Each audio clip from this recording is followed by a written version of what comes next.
So let's play some Enchantress, huh?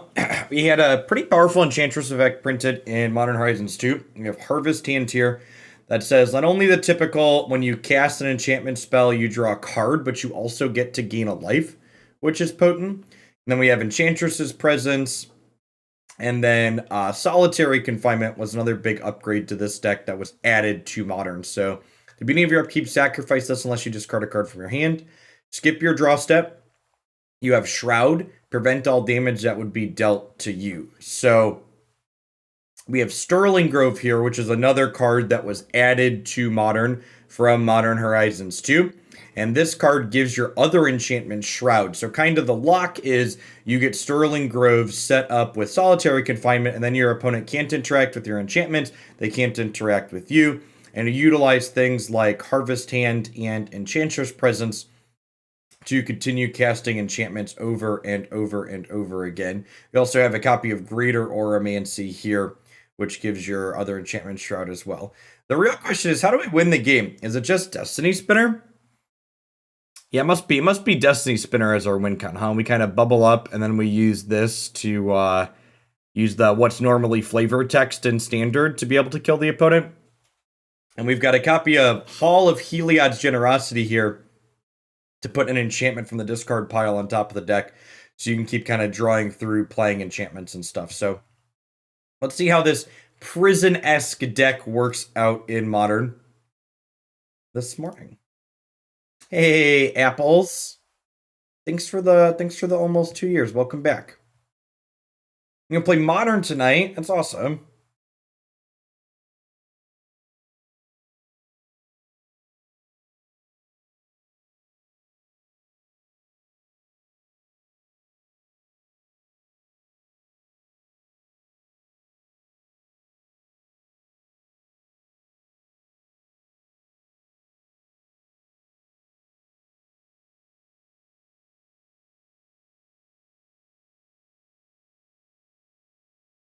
So, while we're waiting for matches to queue and games to play, because Moto has a lot of downtime, I have a random discussion topic of something that I read on the internet that I wonder if anybody in chat knows anything about. So there's Flesh and Blood TCG is something new that's been going around that I've seen a lot of people like Talarian and Nox talking about. And Channel Fireball, and I think Star City Games are selling singles for them too now. And they recently announced a series of a Pro Tour system. And one of the comments on the post about the Pro Tour system mentioned that their game has mechanically unique cards that are hundreds of dollars because they only appear in 1 in every 40 boxes that exist for the game. Is that true? Have they pushed artificial scarcity that hard? Because it felt weird to me that it felt so strange to me that all of these places that basically only ever sold Magic cards were suddenly, I don't have any experience. Like, there's a bunch of people on the thread that are like saying that, yeah, this is the case and it sucks. And like, there's cards that are worth hundreds or even thousands of dollars in the game already, and it like hasn't existed that long. And it felt so strange to me that, yeah, we're talking about Flesh and Blood. Apparently there's cards that cost hundreds or even thousands of dollars that are mechanically unique.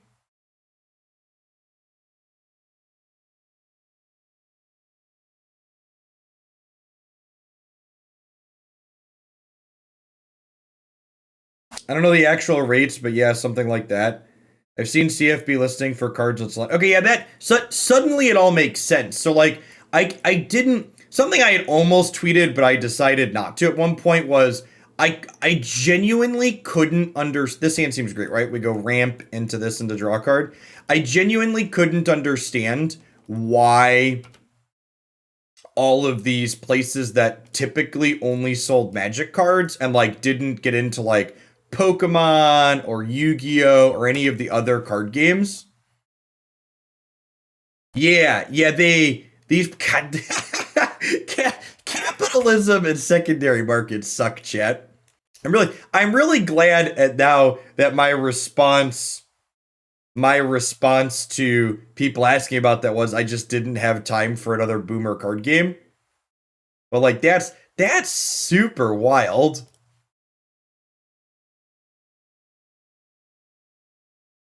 And it explains why all of the sudden these places that normally wouldn't do non-magic stuff are suddenly doing non-magic stuff. It is, however, a little bit strange to me that like Nox and Tolarian are promoting it as hard as they are, or into it as hard as they are, because they're two of the biggest proponents of magic being predatory stuff of all time. The most expensive card on Channel Fireball for Flesh and Blood is $900. Yeah. That's I I talk to Nox and TCC in private on occasion. I'll have to DM them and ask them what their thoughts are on that, because it just feels weird to me. I mean, you are legally required to disclose if you're being paid to promote something. So like, I don't think Nox and Tolarian, I know Nox at least has gotten like some free product in the mail he's advertised that they sent him. Yeah. Yeah, it's like really offensive. I think we're supposed to hold on to Utopia Sprawl cantrip in the event that we draw a oh, maybe I'm supposed to play Hall of Generosity because we could floop this back up on top of our deck, huh? That's probably better. We'll do that next turn.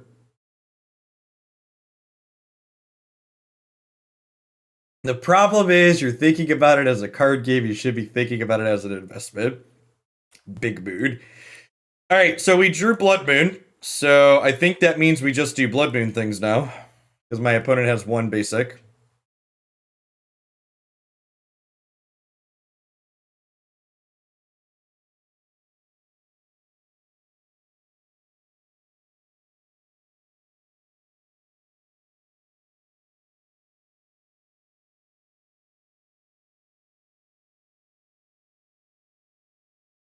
I don't know what exactly my opponent's doing. They played a calibrated blast, then a whole lot of nothing, but now they have fewer colors than they had a second ago, so hopefully I'm gonna attack with this Destiny Spinner 4 more times and they're gonna concede.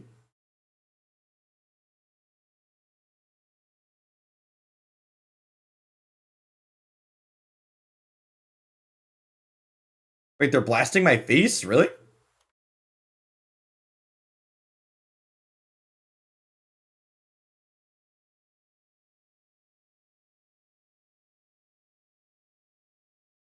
Chalky, thanks for the prime. I appreciate it. Oh, we're dead. Emrakul? Wait. Gear Hulk. Gear Hulk through the breach. Okay, you have my attention. That's pretty funny.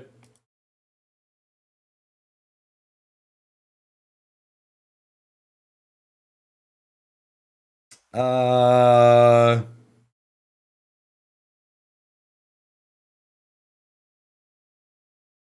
I kind of don't have any cards for this matchup, huh? I mean, I guess Rest in Peace. I guess Seal of Primordium. Blood Moon doesn't seem very good. Rest in Peace and Seal of Primordium kind of do stuff, I guess. Kind of.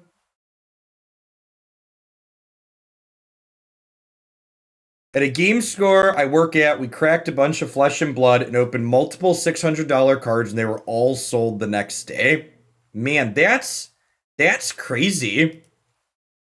And by crazy, I mean it sounds like a great scheme for the company that's created Flesh and Blood TCG. And again, like the biggest thing to me is suddenly it makes complete and total sense why Channel Fireball, and I think Star City Games is selling their stuff too, jumped into their market.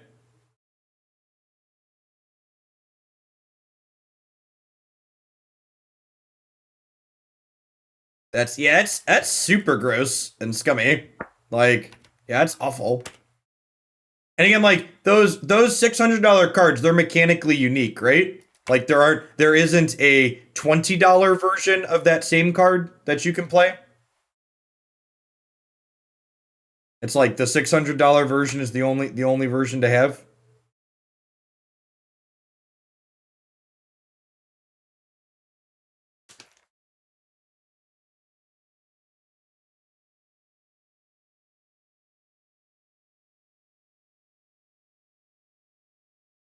My poor little Sanctum Weaver chat.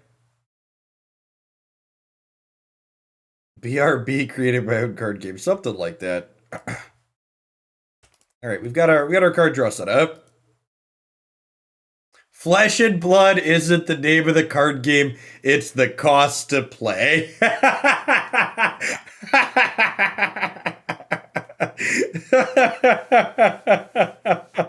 That's a good line. I might steal that one in the future. repurpose that line.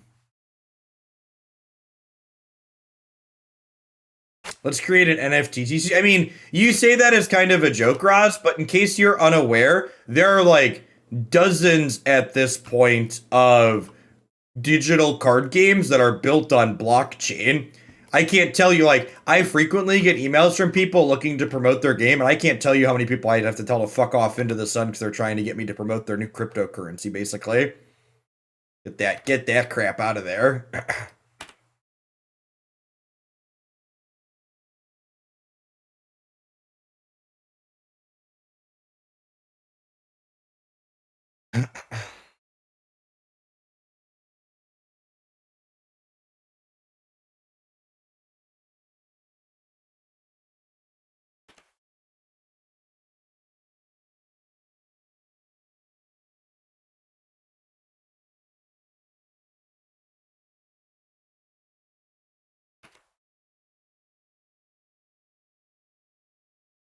Me, an opponent's deck is gas. They're just like unexpected results and calibrated blasts, and they've got like magma opuses. Opponent is out here living. I wondered why they had turned Timber Symbiosis.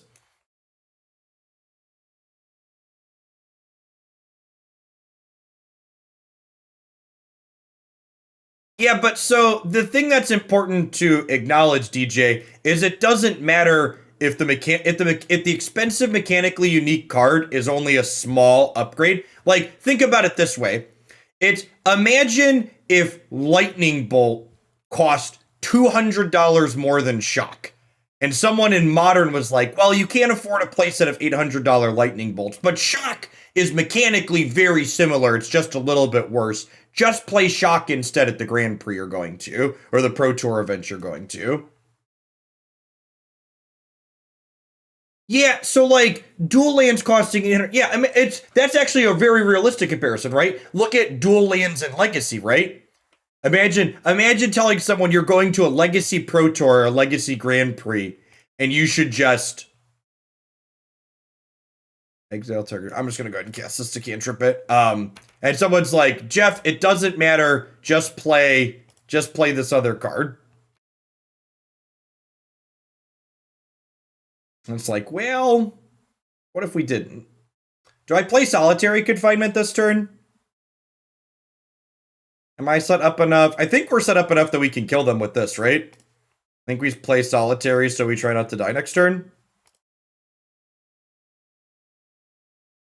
They can't breach me yet? Maybe. They have like unexpected results and stuff. Like I'm gonna kill them pretty quickly here, right? Sure, but I'm telling you, your contextualization doesn't matter from the purpose of they're trying to have a competitive circuit. So like that conceptualization is irrelevant because they're trying to have a competitive circuit.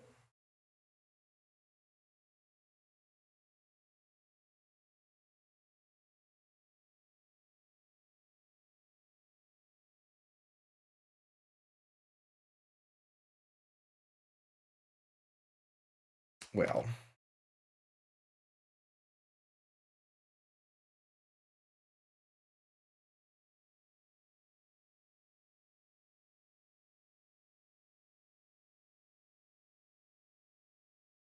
Hey, Will to go. Thanks for the 10 months. I appreciate the prime. Welcome back.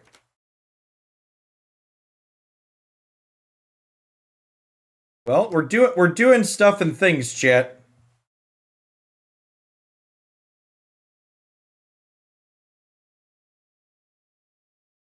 Okay, so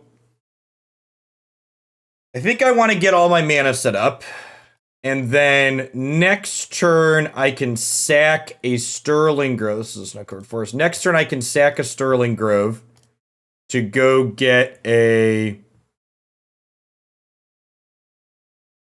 stop on my turn.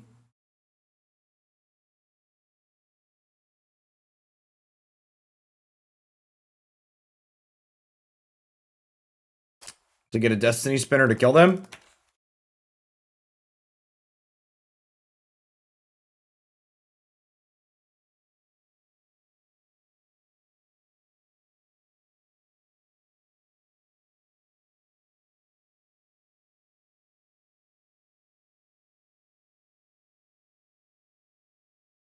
So we'll discard the Weaver. And then we'll sack this to go grab Destiny Spinner. Oh, I technically don't need to stop at my draw step because we don't have a draw step. Listen, chat.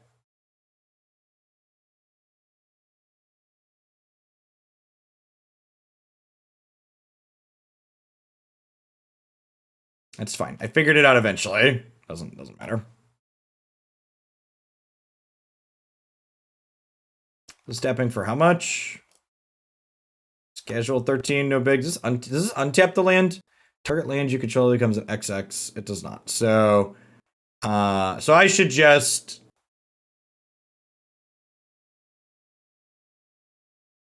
let's give it haste. And haste. Okay.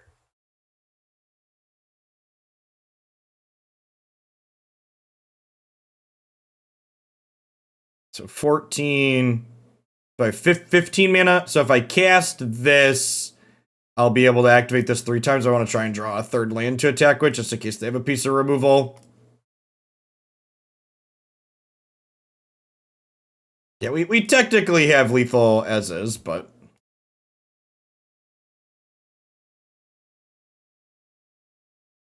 I remember when I said I wasn't sure how we win the game with this deck? I figured it out. Found the line. All right.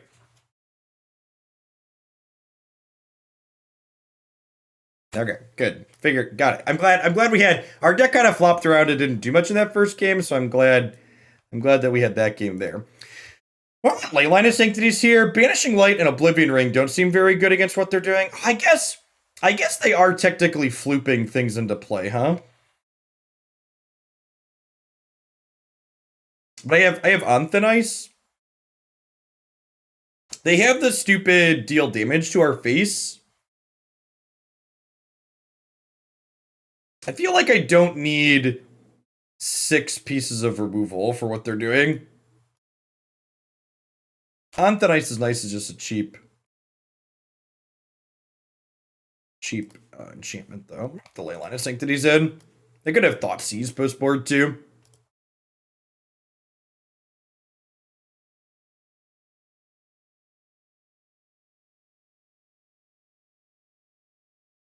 Easy mulligan here. Sure.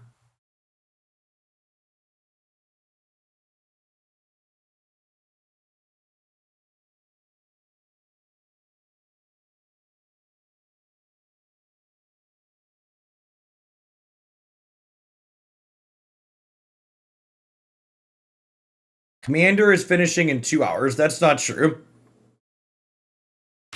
It should be finishing in 1 p.m. my time, I believe is the time zone. Now you're making me doubt myself, and I'm gonna check after this match, but I'm pretty sure I double checked that it was 1 p.m. Central. So I have time to do my normal schedule. Yeah, 5 hours is correct. Okay, good. Oh, there might be a cutoff on when you can join the event. Yeah, that would make sense. Maybe? No, it doesn't even really make sense. And so it's something Wizards could be doing. There could be a cutoff on when you could join the event because Wizards is Wizards, but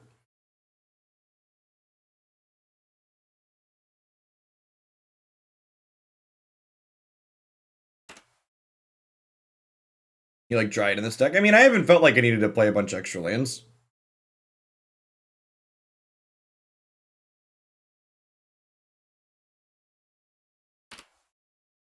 See, chat, my opponent puts the extra lands into play for us.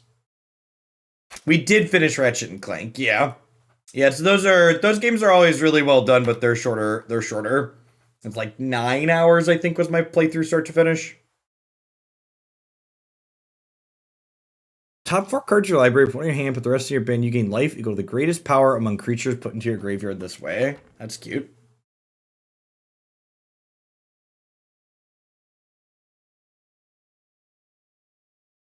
I mean, like, you just answered your own question. Like, I know this is speculation, so like, I'm not gonna answer your question. Like, I can't answer your question. Is it worth it to do this thing that's purely speculative? I have no idea. Wait and see.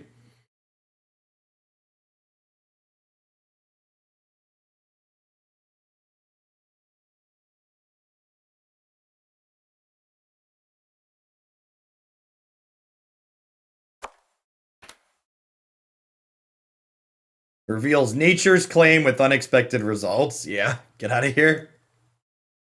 Enjoy. Oh, they're blowing up my Leyline of Sanctity. That's kind of scary.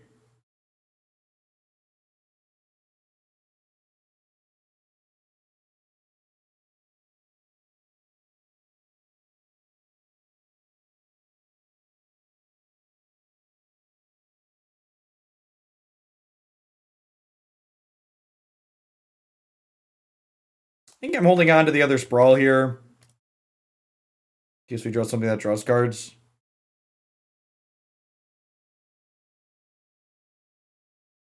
Opponent's deck is just like RNG the deck. They're like playing unexpected results and they're playing yikes. They're playing the card that reveals cards to the top of their deck and deals damage. It's edge. Alright, well.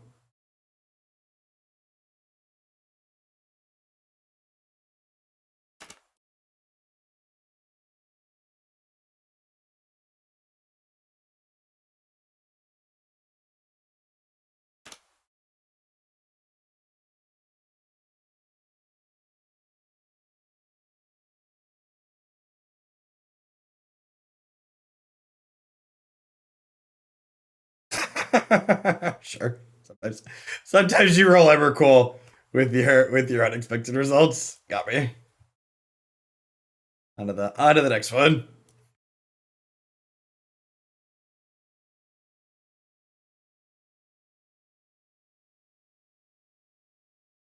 So far, our deck has big 2 or 10 energy. Our second game was super impressive. Our first and third games, it felt like I had no meaningful counterplay to what my opponent was doing, and we died.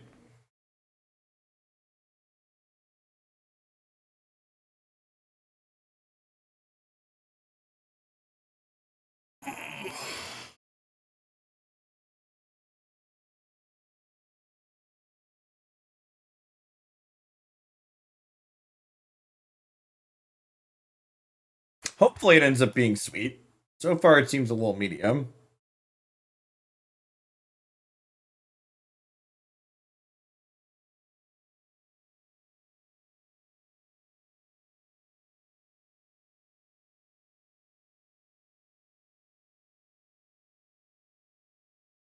Saffron Olive, when Alright. I'm gonna give the benefit of the doubt and assume that that is a joke, that anybody would go off about dungeons and complain that they'll be as busted as companions. Can you provide a link to prove that you're not joking? I would like to ask you to provide a link. Because, like, Saffron Olive has had plenty of old man yells at clouds for a reason, but that's a big yikes. Hairball, thanks for the 28 months. Welcome back.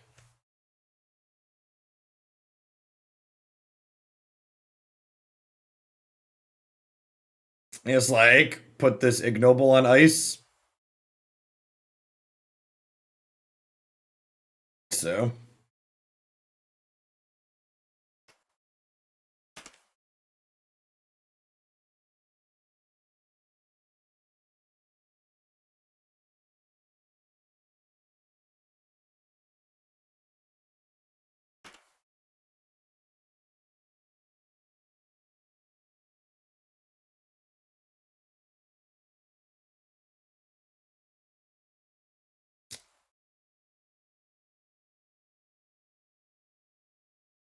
All right, so Yawgmoth combo looks like.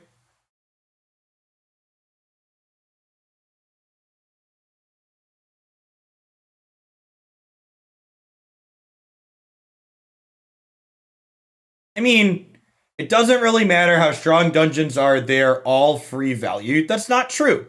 That's actually just not true, which is why the comparison to, if you compare them to companions, it doesn't make sense that they're companions because they're not free value. They're a mechanic that's explicitly tacked on to cards, and we haven't seen most of the cards that they're going to be tacked onto. Like, yeah, that's a completely unrealistic take that ignores reality. Like the two cards we've seen so far don't seem like they're just like we haven't like maybe there's an adventure rogue refiner. Like if there's a 3/2 that draws a card and adventures, maybe we could talk about it. But like people speculating like that before we've seen most of the set is just completely unreasonable. Just like not even remotely fine. It's impressive how Magic players consistently fail to understand that everything is contextual. You are Uncle Jeff. Thanks for the 22 months. Welcome back.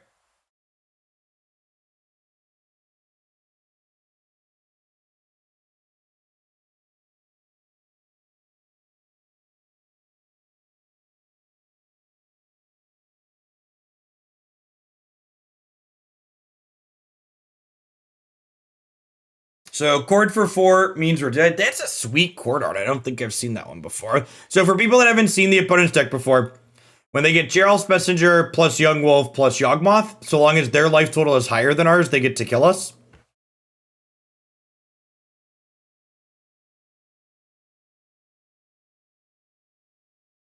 It was a buy a box from on paper. Okay, sweet.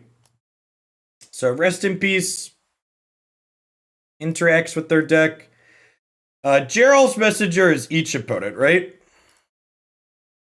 No, it is target opponent. Okay, so Leyline of Sanctity works. This could be a Prismatic Ending matchup. All of these potentially seem okay. It's a Blood Moon matchup. Their mana base is kind of strict, but they also have a bunch of mana creatures.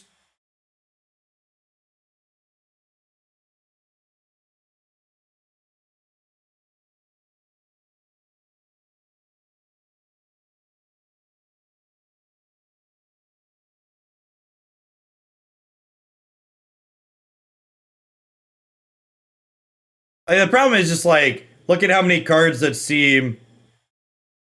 Look at how many cards seem okay. And then speculating a huge waste of time. Yeah, definitely. There's a reason why throughout the course of spoiler season you hear me tell people constantly I'll do a review at the end. But people want that. Like for people that make their living, honestly, one of the things I'm most grateful for to the community that I have here is the fact that I don't make my living off of ad revenue means that I don't have to constantly make shitty clickbait content that actually doesn't have value. I can just make stuff that I think is meaningful as opposed to just like constantly having to churn out crap. Maybe Prismatic Ending isn't good enough because their things that we care about are more on the expensive side. I think I want the Ley Lines. I think I want the Rest in Pieces. Maybe trim these. They're also a little on the expensive side. I don't know how many ways I expect them to be able to interact with my enchantments post board. I think it's just the Blood Moons.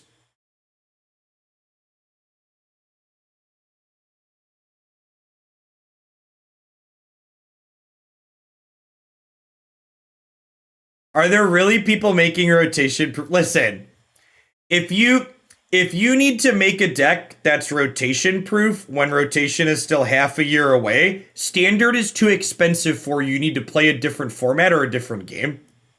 And that's an answer a lot of people don't want to hear, but man, is it reality. I know that it sucks to feel like you're priced out of it, but like that is, yeah.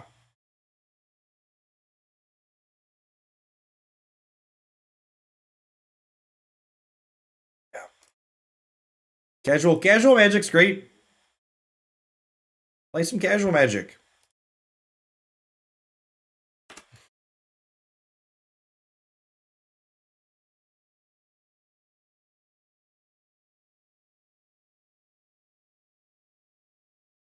I mean, like, I have, like, sponsors for my stream consistently. There's nothing wrong with having sponsors. It's just like, for example, there are a lot of people, one of the reasons why people clickbait stuff so heavily is, like, you know, if I have a month where my YouTube videos don't get a lot of views, the difference in ad revenue is, like, maybe $100 on the high end. Like, YouTube ad revenue for me doesn't really equate to much of my income. But like there are a number of people and creators that like they need to make sure they get clicks and views on everything they make, or like they don't make a living for the month. And that has to be like incredibly stressful. Like my sub count fluctuates a little bit month to month, but at least it's not depending on ad revenue. I don't know that my mental could handle that.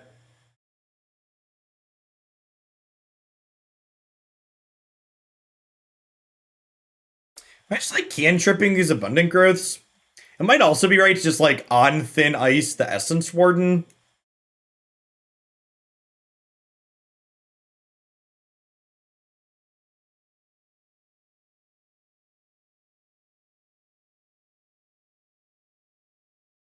I'm gonna start with abundant growth and see where we go from there. Is YouTube primarily to drive traffic to your Twitch stream? Yep. If you've never done one of my sub surveys before, a question I very regularly ask on my sub surveys is where do you watch my content?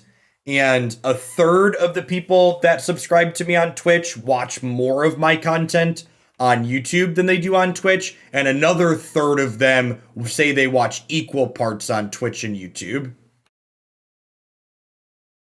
So it definitely generates value in terms of allowing this to be my job. It's just not the direct revenue stream of the ad money from it is the value that it's generating. Yeah.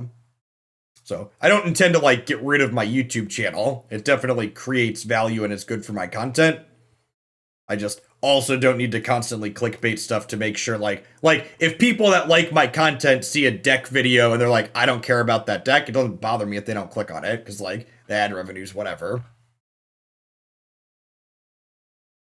You get ad revenue from Twitch. The ad revenue on Twitch is actually even less than the ad revenue on YouTube, which is impressive to say the least. Depressing. And ads don't equate to much. Like the amount of viewers, like as a random metric, and ad revenue can vary based on the time of year and how many ads are being sold. But like in general, you need to be in general, you need to be getting like probably like high 2000s or more concurrent viewers on Twitch to like start seeing reasonable amounts of ad revenue. And even then you need to be like manually running ads. And like on YouTube, you need to be putting out like daily videos that get like 50,000 plus views before you can even start to consider, hey, this is like reasonable revenue for ads in terms of paying your income. And my metrics don't quite come close to hitting those. Orthobur, which is fine, because we've got wonderful folks like Orthobur that drop off those Prime bucks. Twitch Prime pays my mortgage, chap. Am I supposed to thin ice this just so I'm not getting smacked for 4 of return? That might be the case.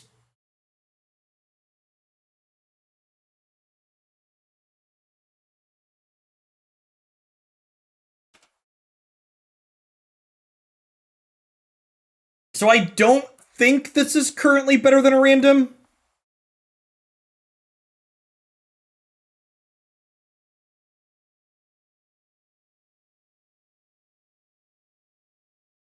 I think we really want an Enchantress effect, right? Like our deck basically just like flops around and doesn't do a whole lot with that one. Yeah, I want one of our 8 Enchantress effects, and the search up Sterling Grove would be a second best.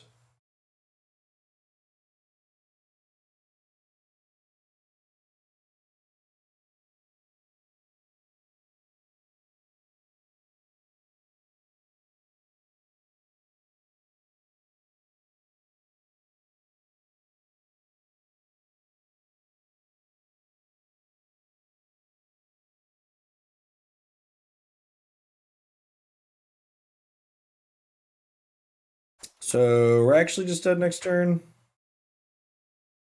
So far, our deck hasn't felt particularly impressive, chat.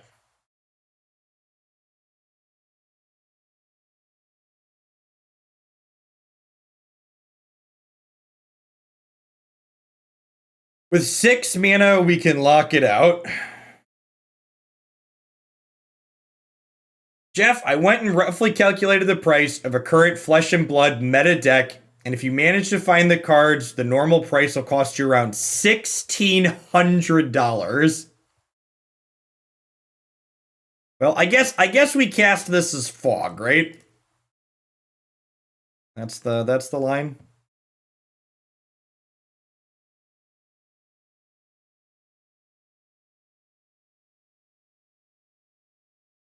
Well, so apparently for people that weren't here earlier, we were talking about it because I was shocked to find out that those are the prices. Apparently, Flesh and Blood prints mechanically unique cards that are legal for competitive play that only appear in like 1 in 40 boxes in their game. So they've like taken the TCG stuff and like cranked it up to an 11.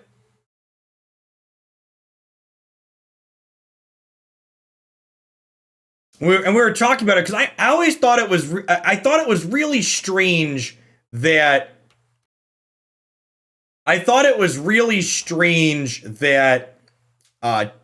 companies like Channel Fireball and others that had like never sold non-Magic cards before were suddenly selling this other card game.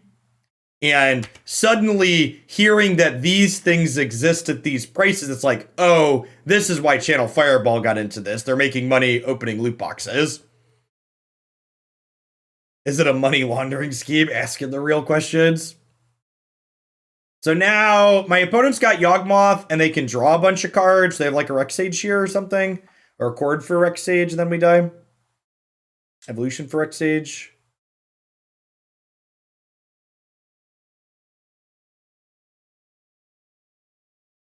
They said they'll reprint cards at lower rarities in the future. All right, so I'm gonna let you in on a little secret. Don't trust the company operating under capitalism until they've actually done the thing they said they're going to do.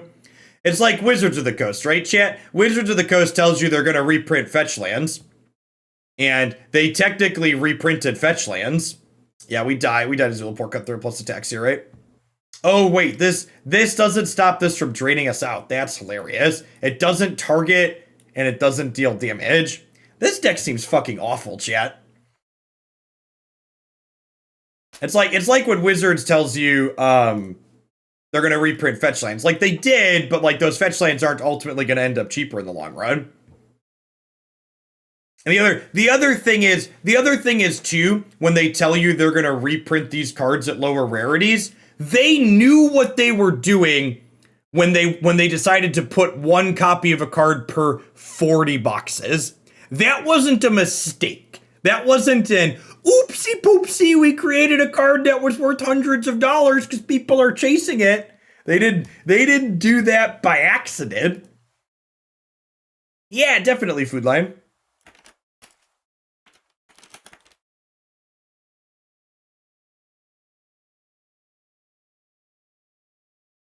Like they did what they were doing on purpose. So like when they tell you they're gonna undo the thing that they did on purpose, like I would take it with a grain of salt and wait and see.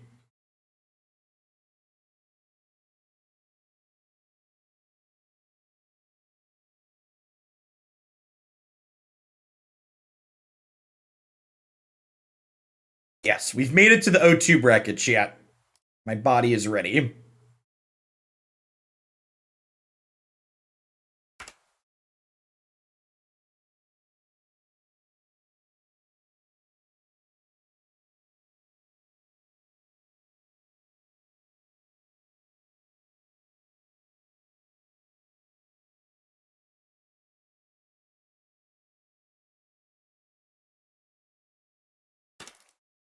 Honestly, seeing how some of these games have gone, having a way to find Harvest Hand tier more consistently sounds real appealing. Any plans to play one of the Stoneblade builds? Yeah, probably at some point. It's on my list of things to get around to.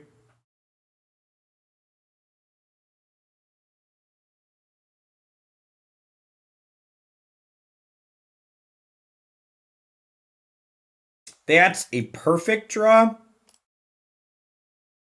It gives me an enchantment I can cast here. I was debating if I wanted to cast On Thin Ice for no value. Now I get to do this. I think with the planes drawn, we'll name green with this. This one's on white already. This. Hope you haven't caught a stream in a minute, but it's cool to see you dipping into modern again. What's my favorite deck to play other than Kiki Cord? Other than Kiki Cord, why you gotta put the qualifier on there? I think the deck I've liked the most, other than Cord, is probably the blue-red Murktide deck that we played a little bit of.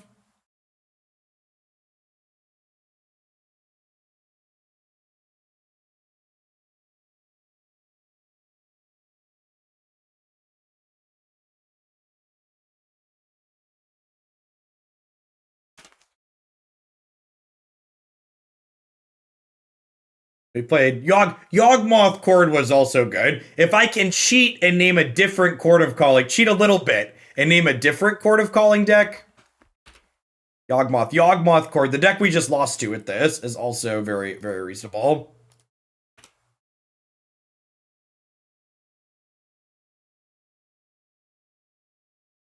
I'm holding the Windswept Heath because they have a Crux in the bin.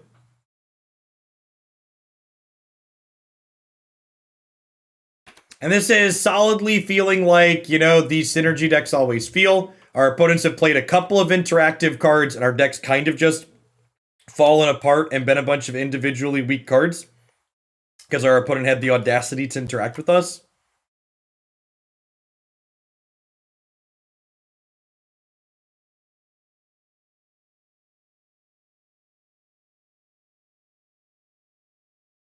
They made a win limit for heroes. If they get a certain amount of high tournament wins, the hero gets retired out of the format and is not playable again. That's a fucked up rule.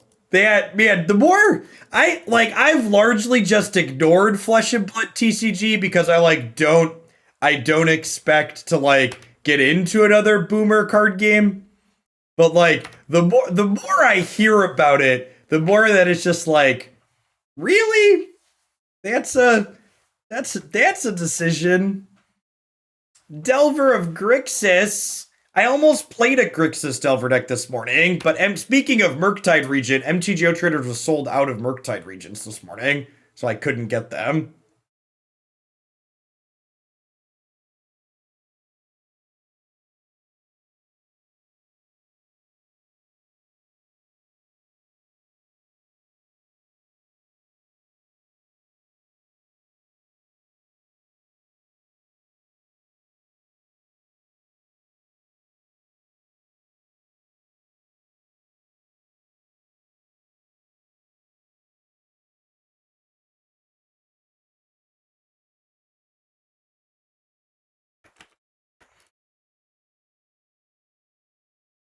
I think we do this. This might be early to do this.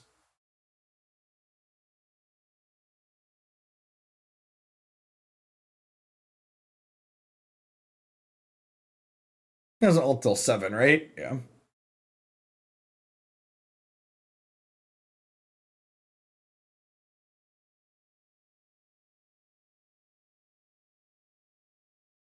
Cast Divination here real quick. Have a Divination gain a life. Okay.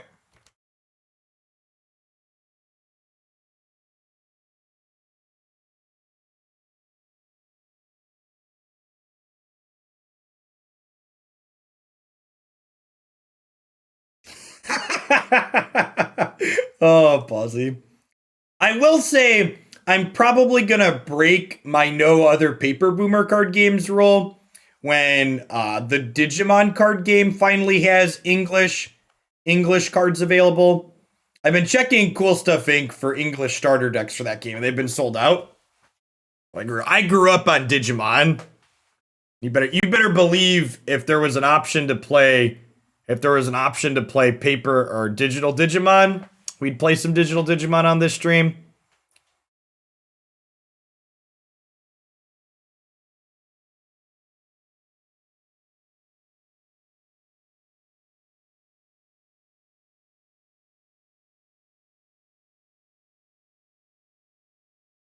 What's going on, Deep Price? Thanks for the 14 months. Welcome back. Yeah, someone in chat, Conqueror, just mentioned that their meta decks cost like $1,600 or something stupid like that. Could you imagine a standard Magic deck that costs $1,600? I'm pretty sure the community would just melt.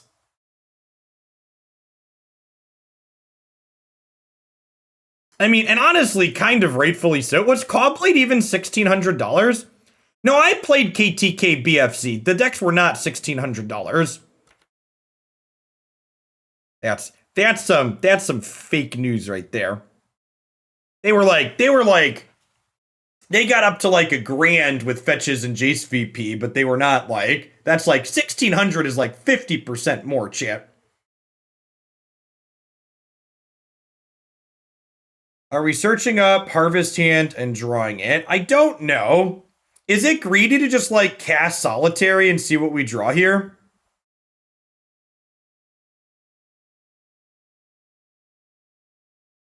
I'm gonna cast Solitary and see what we draw.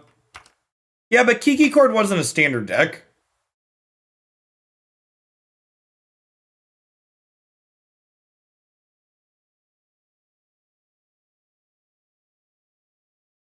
Non-rotating formats are always expensive.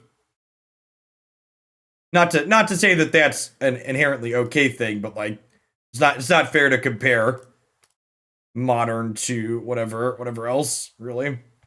Alright, so he's like double Sterling Grove and go full turtle here. Okay, sweet. So I think we're set at this point, right? So now next turn.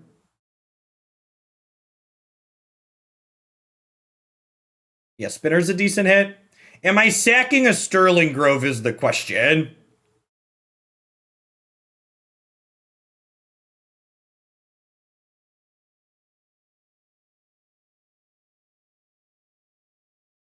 I'm sorry, we're talking about Flesh and Blood Cordemi, not Digimon. Digimon, I'm not sure what the economy looks like with Digimon. Yeah, dash.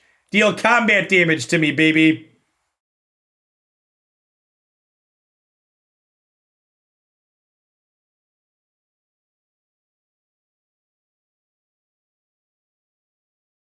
Come at me, monkey. So now, here's the question. Do I sack a Sterling Grove to find an Enchantress because they're going to be able to get an emblem here that gives this trophy retrace?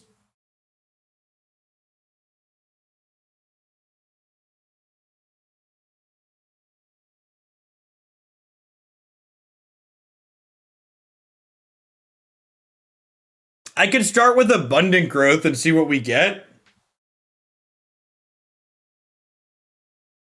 Yeah, I kind of want to start with the draw 2 and see where we end up at.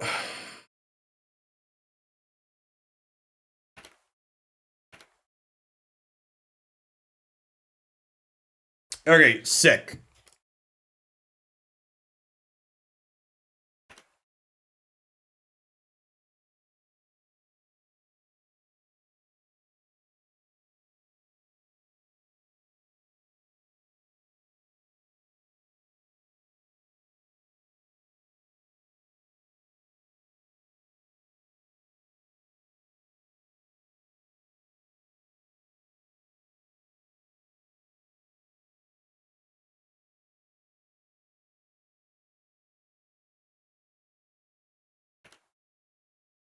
Okay, so we're actually looking for a Sanctum Weaver so we can make a bunch of mana at this point. I think is what we need to do.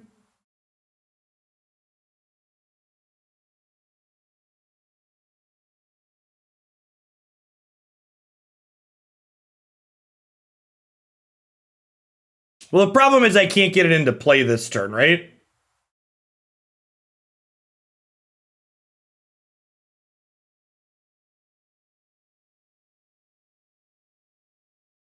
That's fine. We'll get it. We'll get it for next turn.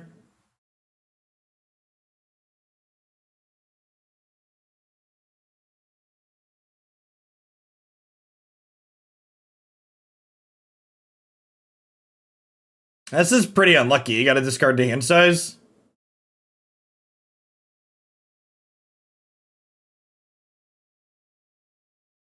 Oh, you know what? I'm probably supposed to keep the land so I can have lots of lands with Destiny Spinner. Yeah, this is going to ultimate next turn. Now, I could have ultimated this turn, but they wanted to keep it because they're greedy.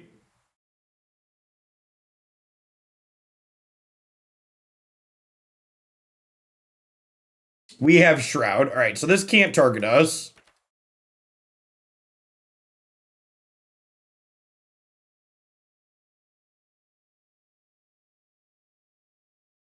Our ultimate targets too, right? Yeah.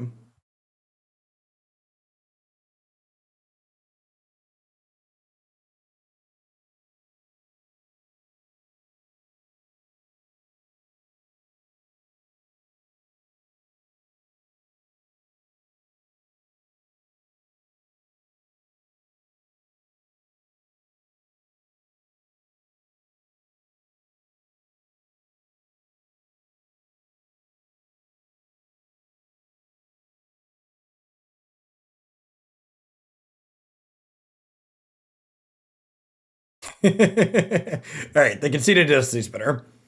All right, so Rest in Peace seems fine. This is probably a Leyline of Sanctity and like Prismatic Ending matchup.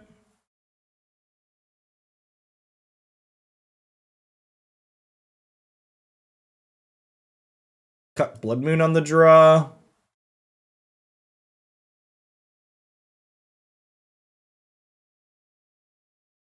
Sideboarding with this deck has felt real clunky. Is it crazy to trim these since they're gonna die a lot? Exclamation point deck does not work when we are playing boomer card games. Magic Online does not have integrations.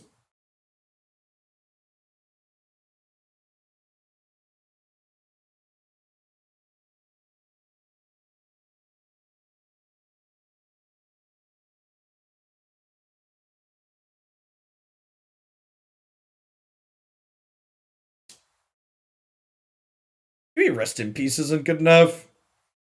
It tags Goif mostly.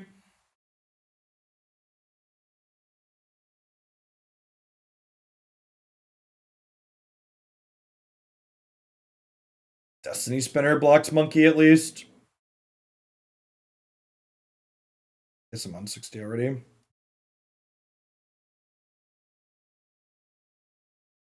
I don't think this is a Veil of Summer. Leyline has plenty of cover there. I don't have anything else I want to cut either. It could be that I just don't understand how this deck's intended to play, but the sideboard so far has felt real clunky in this deck. Like the ins and outs. And it could definitely just be like this is an engine deck and I'm just not familiar with what cards we're supposed to be trimming. Like maybe Abundant Growth is the card that's supposed to be going out here because it's just kind of filler, but I'm 3 for 3 on feeling like my ins and outs don't line up well.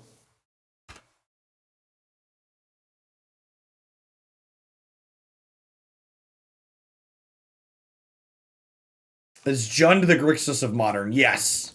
That is a great way to put it. For the 16 months, Ariaki, I appreciate that. Welcome back. This league going awful. Our deck seems very bad. It's kind of sweet when it pops off, but there's definitely a reason why the archetype that we are playing has not been popular. Right on time, Leyline of Sanctity. Welcome to the party. What do you think of tapped land Sterling Grove? I think I'm into it.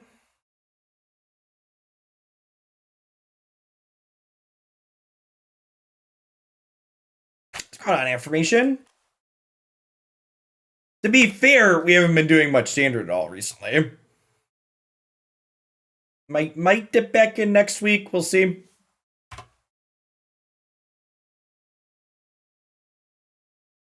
I mean, it's not that sideboarding is hard. It's not about ignoring matchups, Knacker. It's that the matchups that I've been playing, it doesn't feel like I have very good in-out trades. Like I have too many cards that feel like they're good.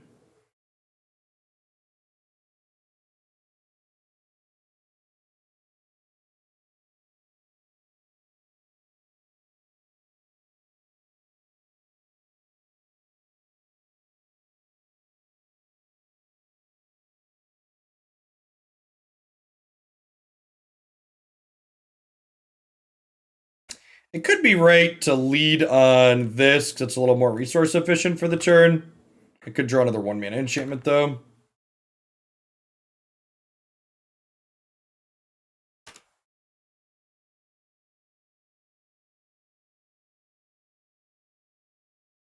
This gets got by Liliana the Veil.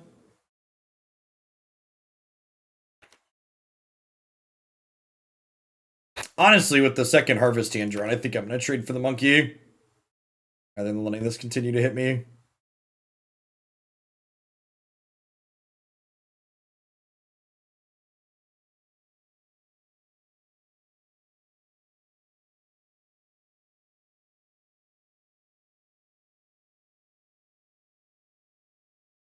Creeping Corrosion isn't a card people play, but like Fracturing Gust could definitely be in the range of things our opponent has access to. There's been a lot of artifact decks around recently, which makes Fracturing Gust a pretty decent. All right, chat. Listen. Someone asked if Jund was the Grixis of Modern, and it's definitely the case, because when you're in the O2 bracket and you feel like your deck is terrible and just can't win a match, there's always a player with their $2,000 Jund deck that'll show up and put you on the scoreboard.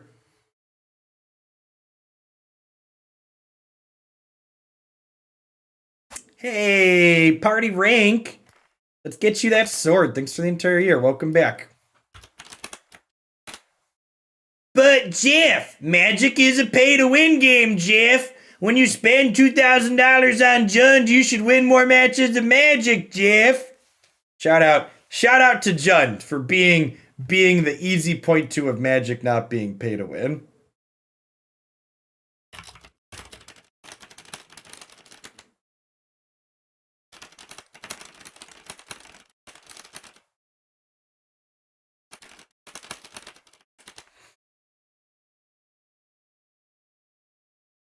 Jund has a 2,000. Someone, what does Jund cost in today dollars? Once upon a time, Jund was $2,000.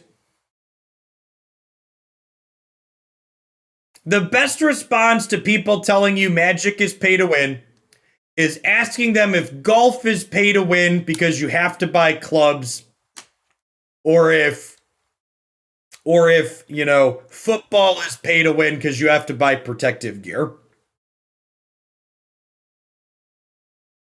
When they say no, that's just buying equipment, you said, yep, it's the same thing with Magic and other card games.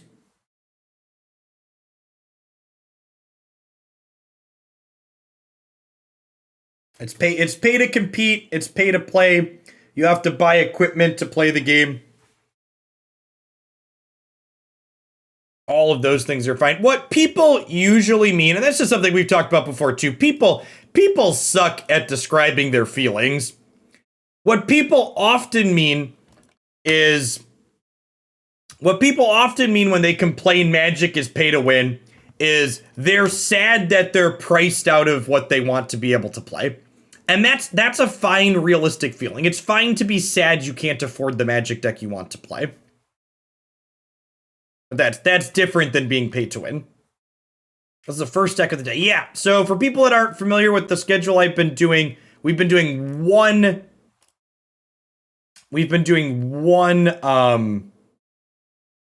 Moto deck each morning to start. So for playing Moto, it's the first deck.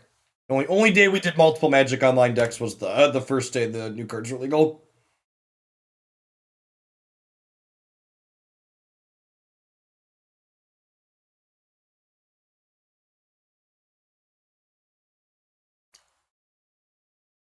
He's got bone, chat.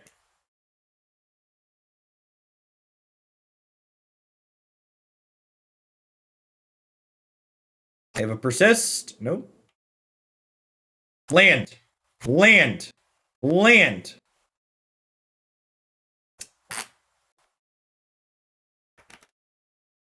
I even think I'm supposed to play this, right? Because they're gonna probably grab a persist and put this into play next turn. So I think we just cast Sterling Grove here and pass. Is this Profane Tutor is gonna go grab the Reanimate spell? Ratchet and Clank was good. I think if the only thing I think you could be rightfully critical of with Ratchet and Clank is their boss fights tend to lack depth. Their boss fights tend to be very bullet spongy. But other than that, I like their games and IP a lot. Slavordal, thanks for the follow. Welcome to the channel this morning. We can at least put this on ice, thankfully.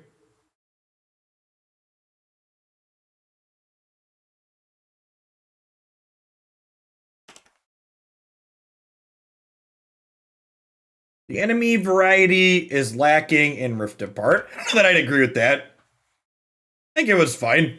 I think the weapon variety makes up for it.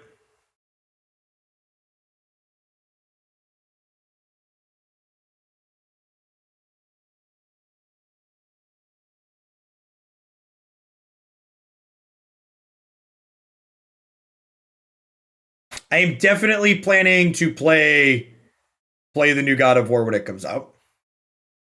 The next part of Final Fantasy VII, God of War, Horizon, Forbidden West.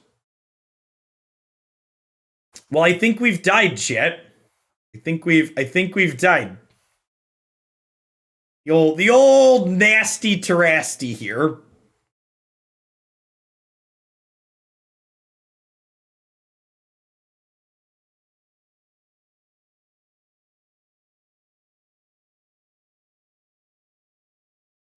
Well, rest in peace sounds good. Again, my opponent's deck just doing something kind of inherently powerful, and it feeling like our deck is incapable of keeping up with it.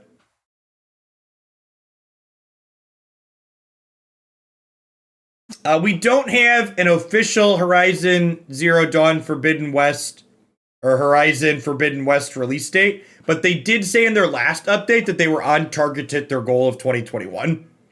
They haven't given us a when, but they said that they're hitting their targets.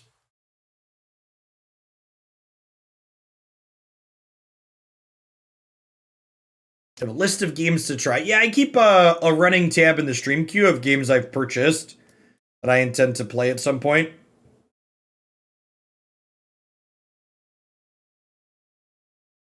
Yeah, I agree, Delmer. And especially after what all happened with Cyberpunk, companies just shouldn't publish release dates. Just release the game when it's ready, and not before.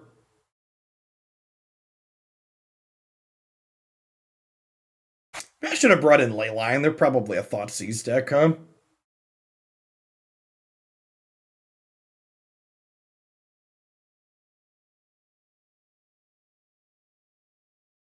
I have a copy of Cyberpunk 2077. I intend to play it in a year or so.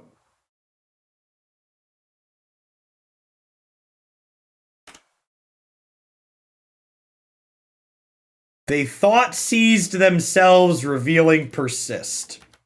Yep. All right, so this Rest in Peace is about to be really good. Bold strategy. I found my sideboard card in Modern, chat.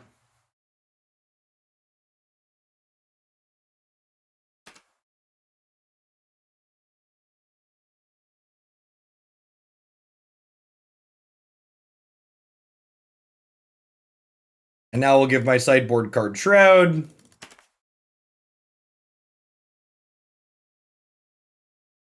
So, Disco Elysium just doesn't really have much gameplay in it. There's a session on my YouTube channel, I'll be playing it for a couple hours, and it's more like an animated novel than it is anything else. It seemed like it had kind of an interesting story, it just wasn't super engaging from a terms of like things you actually take in terms of game actions.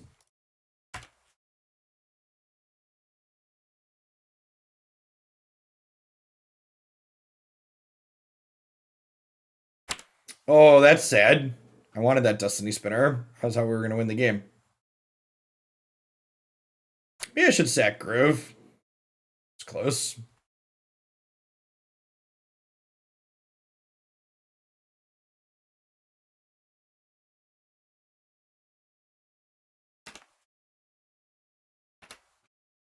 Yeah, I think something like Until Dawn would be the closest I'd play to a visual novel.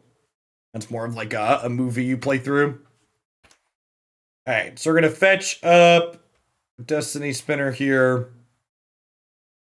and start attacking.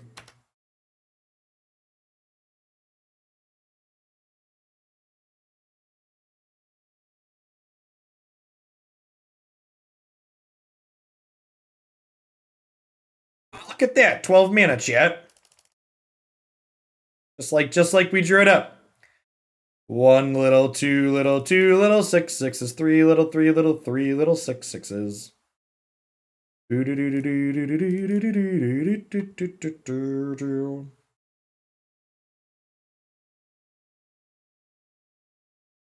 Yeah, Detroit's one that's on my list. I forget if I got that one for free with PS Plus or if it's one I need to wait for a sale on. Need to double check. Now, they have a Fatal Push that they revealed earlier, but they should be dead next turn. Oh.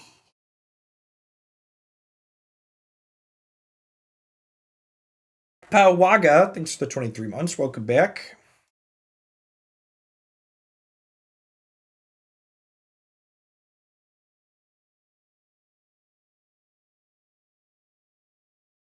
Put the Leylines in actually over the Blood Moons. Their Thoughtseize deck.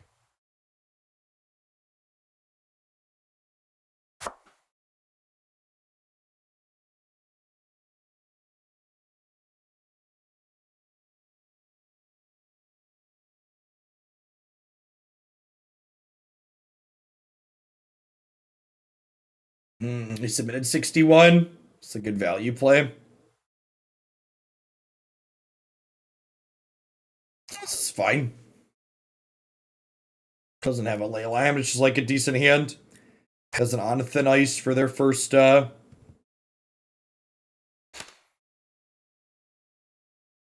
first threat. A Sprawl on one.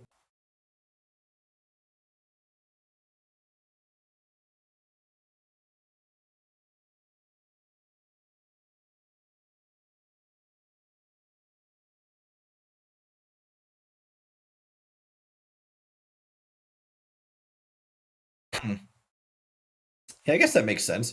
The fact that they're taking Enchantress Presence kind of implies to me that their hand's not particularly fast, so they're trying to turn off our engine. As opposed to taking, like, On Thin Ice. It could also imply that, like, the threat that they're going to go for is Terastodon, so they don't care if we have On Thin Ice.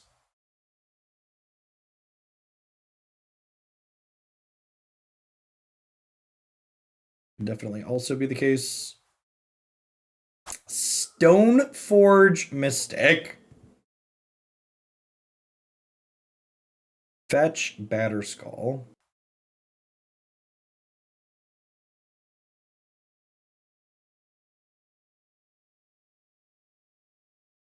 Well, I think I'm just going to go ahead and cast this.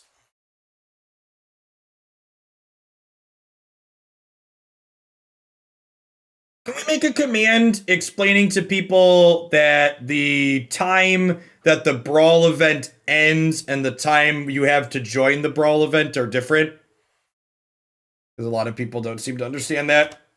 Like the third person to try and tell me the event is ending before it actually ends.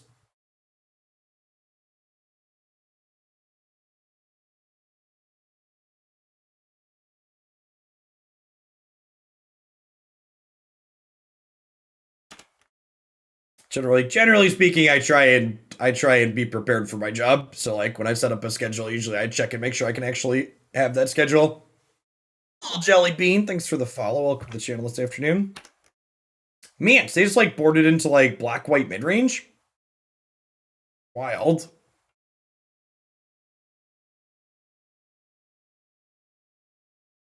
Well, there goes the Anthonice.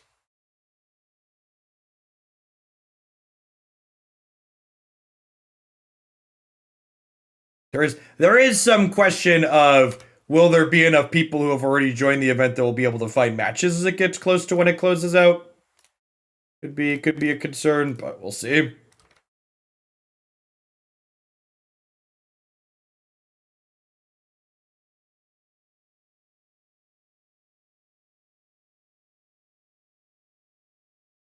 Yeah, I'd be willing to bet that it's popular enough that we're not going to have a hard time finding matches through the end. I think it'll probably be fine. Chastity, thanks for the quarter view. I appreciate the prime. Welcome back.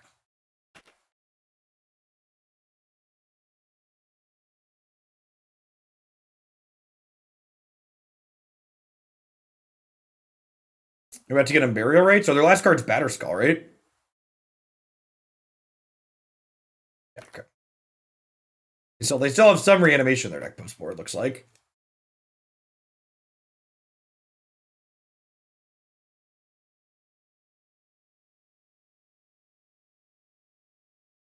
Huh? I just get Leyline down, right? No, I'm gonna rest in peace.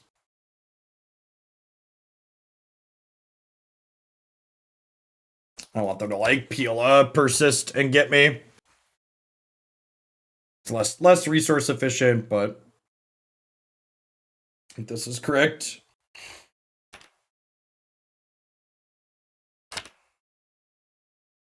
Discarded a third Urborg. It's not Urborg opponent.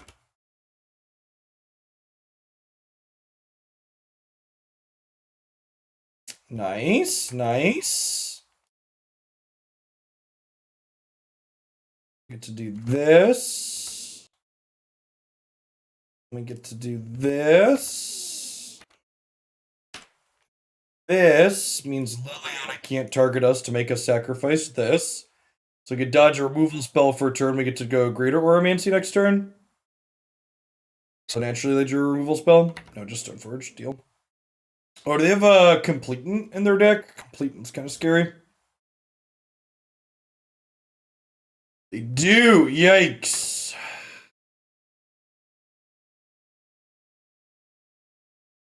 They're going to attack for 9 here. I think we're dead, Chip.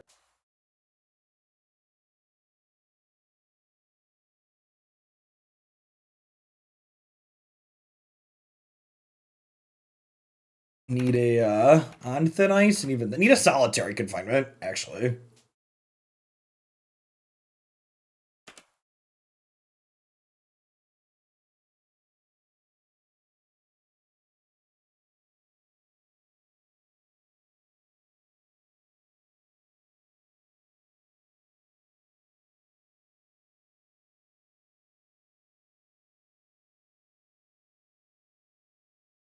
All right. Can tripping.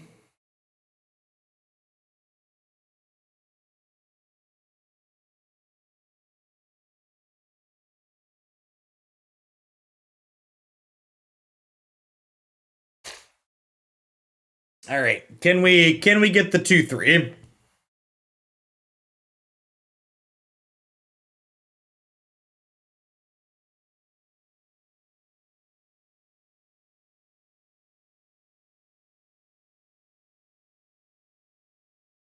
So my guesstimation, I took this from a deck list that had 5-0'd. And I would be willing to bet after playing this league that the person that 5-0'd with this deck list likely just hit a bunch of matchups that could never beat Blood Moon. And they stole a bunch of games the way you're wont to steal games in Modern on occasion with Blood Moon.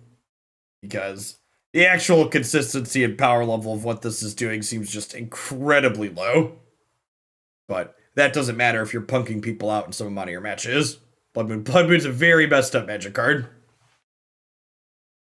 Oh, Fox, by the way, you were I think you're the one that donated for the Delver deck, right? Yeah, I was unable to get Murktides for this morning, so hopefully we'll be able to do Delver on Monday. MTGO Traders gets them in stock.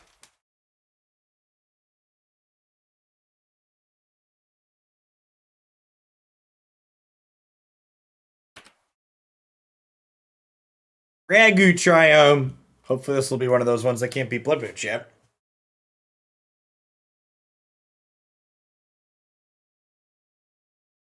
Basic land. Hiss.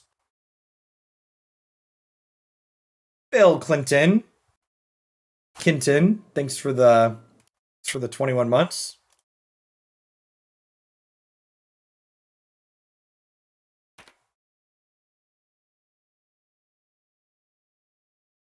We have a list somewhere for decks I'm intending to play. We have the stream queue, but I think it's actually empty at the moment because there haven't been that many things submitted. Most of the days I'm just like doing Google searches looking for things I'm interested in playing.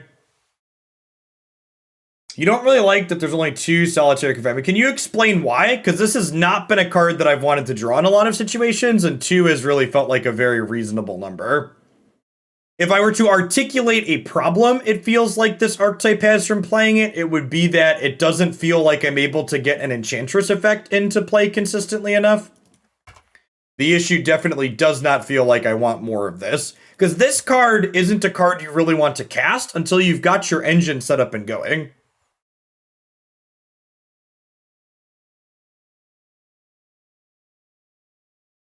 I mean, to be fair, a few years ago, the queue being empty, decks literally cost 1/10 of what they do now. If I wanted the deck queue to be full, I could make deck submissions cost $10 again, and I'd probably have 2 or 3 weeks worth of deck submissions again. The queue being close to empty or empty is a feature, not a bug.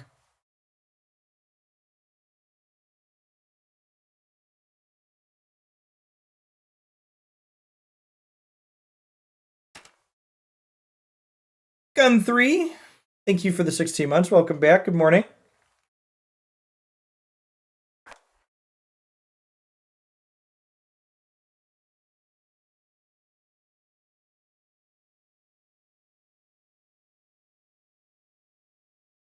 Landia Boomer from the All Moderns time. Yep. No, yeah. Part of why Modern's been enjoyable is that even if I occasionally hit decks like this that are kind of a stinker with me picking them out, on average, we have fewer stinkers.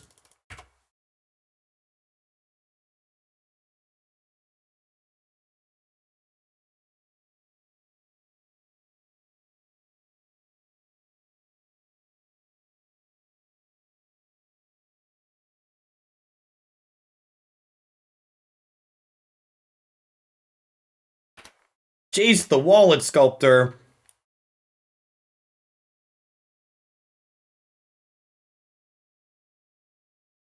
And they're feet sealing me? Rude.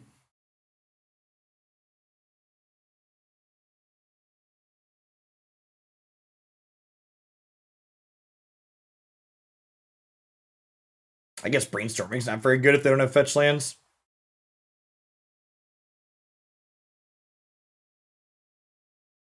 Does your mind feel sculpted, chat?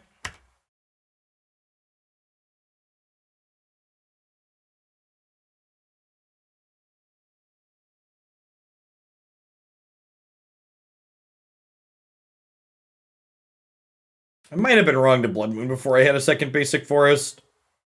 Hopefully find an abundant harvest here, or an abundant growth here soon. Hey, Monster, thanks for the 28. G Mansala, thanks for the 28. Look at that. That's Twitch stream pre-recorded in front of a live audience. Easy game, chat.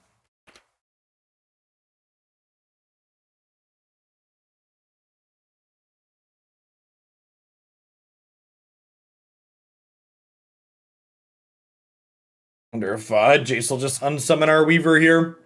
I imagine that'll happen if they don't have a removal spell in hand.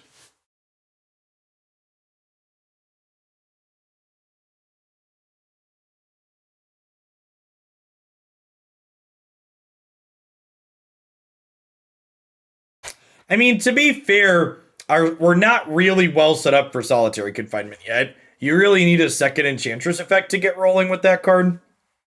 So we're not in that good of a spot at the moment.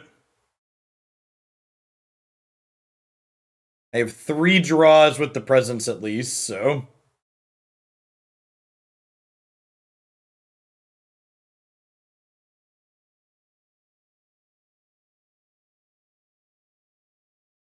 Prismatic whatever. Gonna kill our Weaver. Looks like an X spell.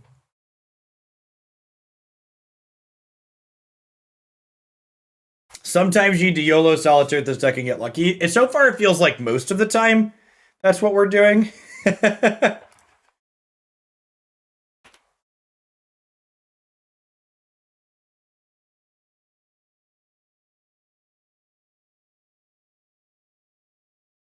What about their deck implies that they're playing Miracles, TDM?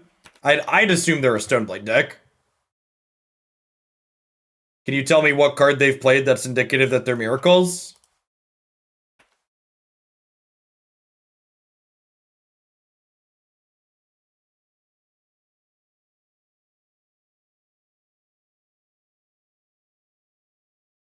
Opt? I mean, Opt's kind of just the best one mana cantrip in the game, in the format.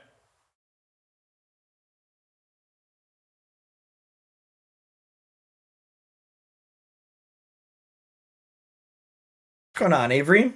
Come back to a live one.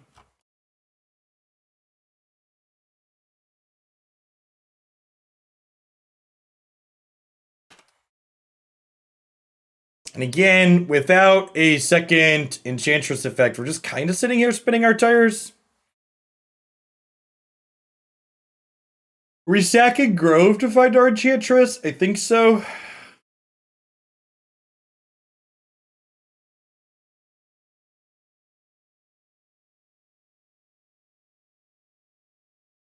$100 Brawl has been a lot of fun. I'm going to be very sad to see it go.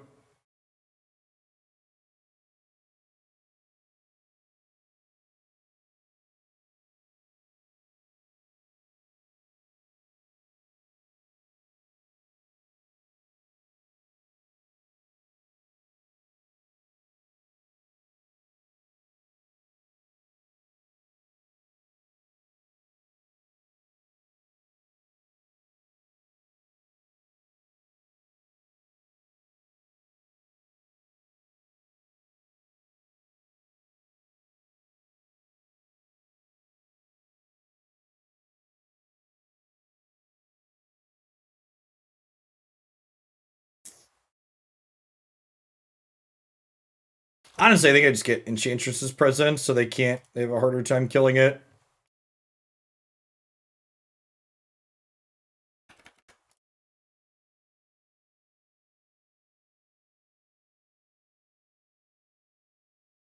Oh, crap. I didn't realize Blood Moon overrates Abundant Growth.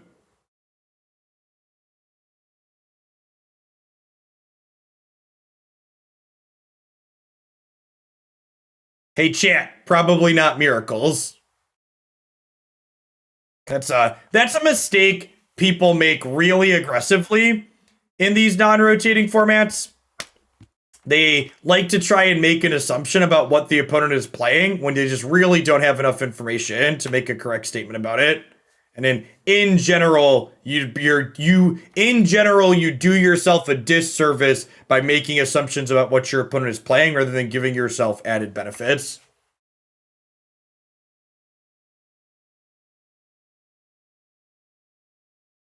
Oh, this is a bug? Really? Is this a bug? Can I file for compensation if we lose this game? Judge? Can I get a judge? I would love to cash a free league in out of this.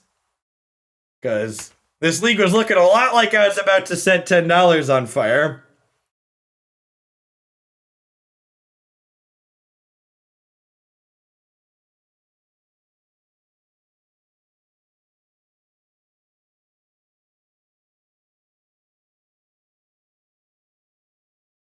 It should be time stamped. Okay. Okay, so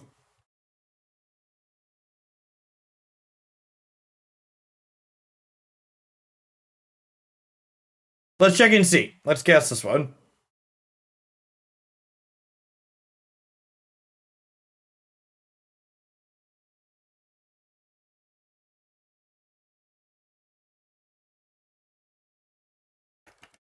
Okay, yeah, looks like timestamps.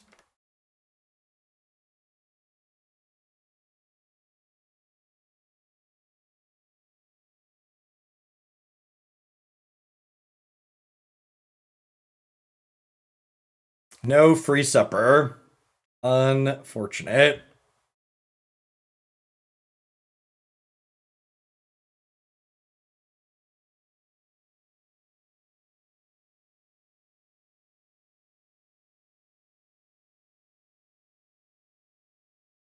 Stupid Moto working as intended.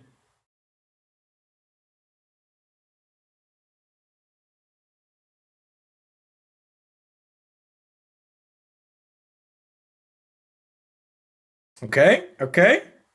We're cooking with gas, chat.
Exile that one, please. We are down to 22 cards in hand in deck, chat. That could be a real concern.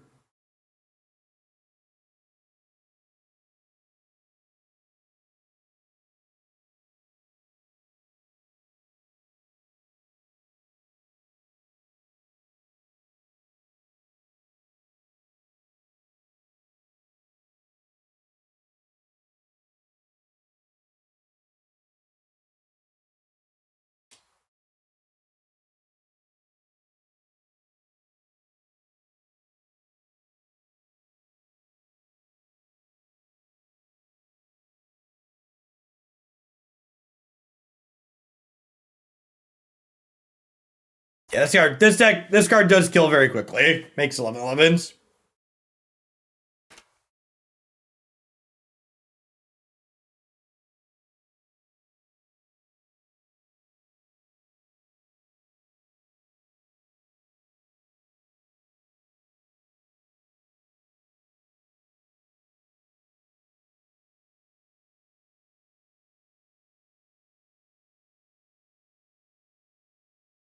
Why no Wheel of Sun and Moon? Because the deck list I copy and pasted on the internet off the internet didn't have a Wheel of Sun and Moon in it.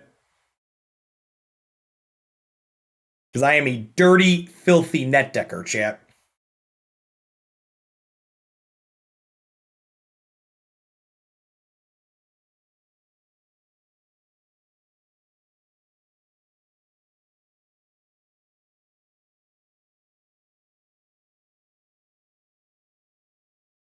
Ruining the game.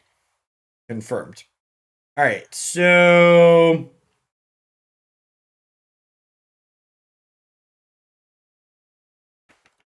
I think we just try and kill them, right?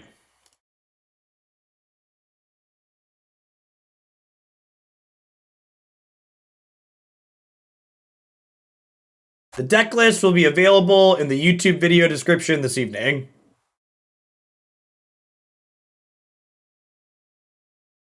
What's going on, though, is exactly what you see on your screen. You play effects like Enchantress Presence that lets you draw cards when you cast enchantments. You put a whole heck of a lot of enchantments into play. And then you use Destiny Spinner, which makes a land +X+X, where X is the number of enchantments you control.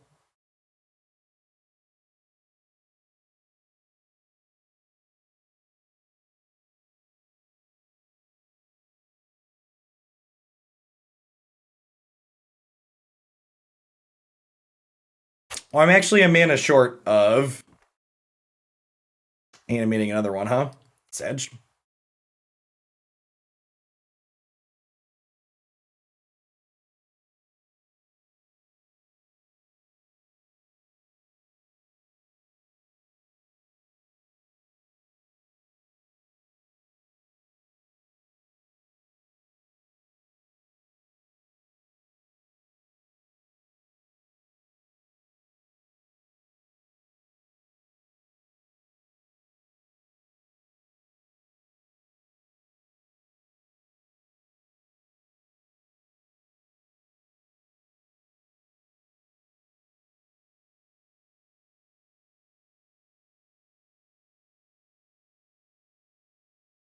Sanctum Weaver will give us enough mana to get them next turn.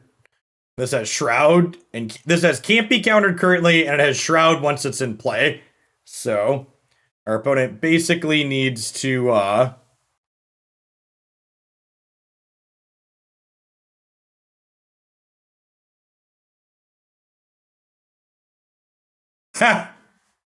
this is kind of funny.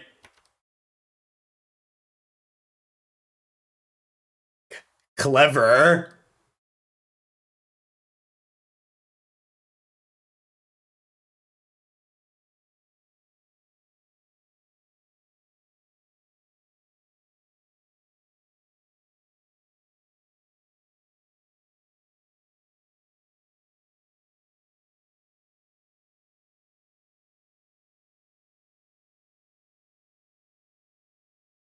Spellqueller. Spellqueller doesn't counter the spell, it exiles it.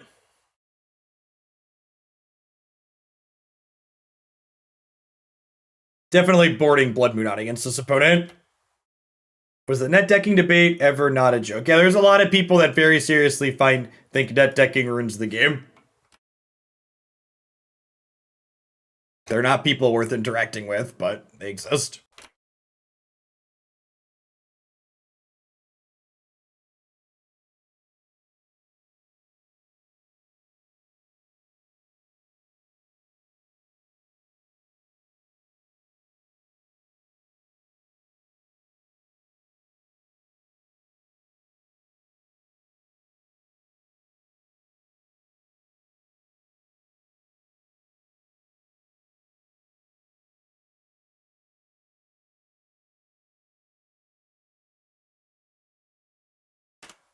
As you will, opponent. So this taps for 12 mana next turn, which will let us make 3 12/12s.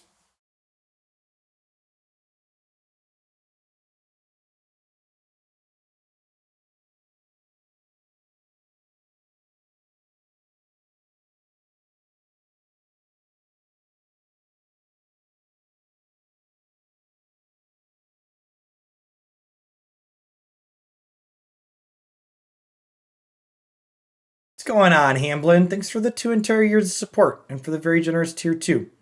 Hope your Friday is off to a good start.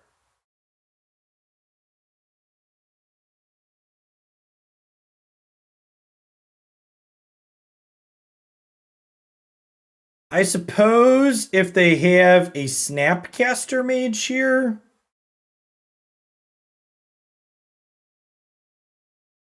Now even Snap Path doesn't do it, right? Because I'm gonna be able to make 3.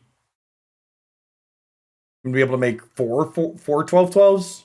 Do I have enough lands to tap to animate another one?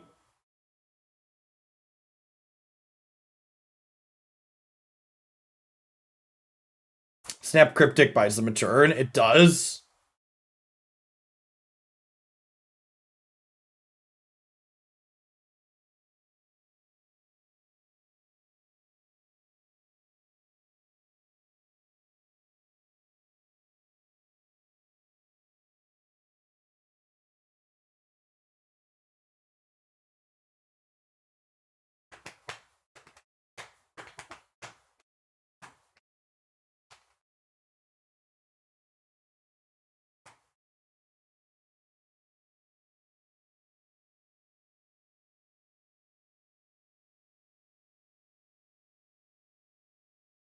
Okay, so we'll float mana with these.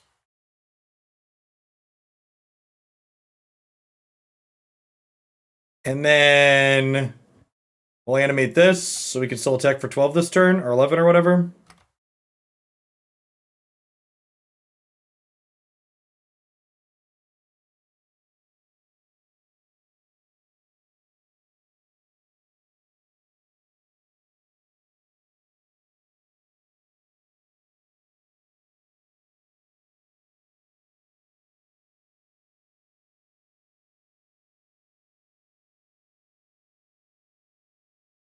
Oh my gosh, they trample? Why does this card have so much text? They trample? The more you know, chat. The more you know.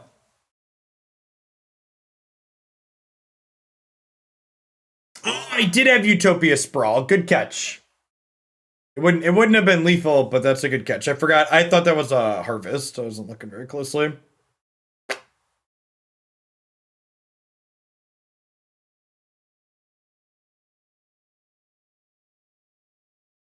Fire design really was something, chap.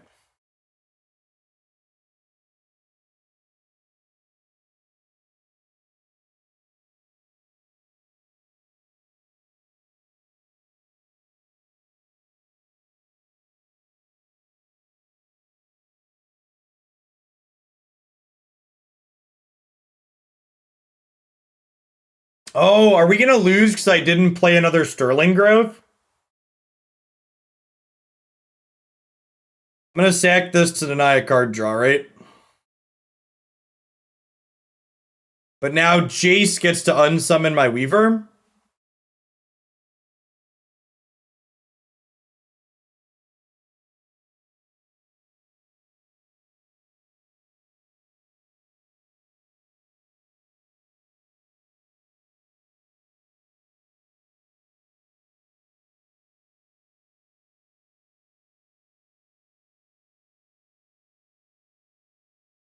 Really?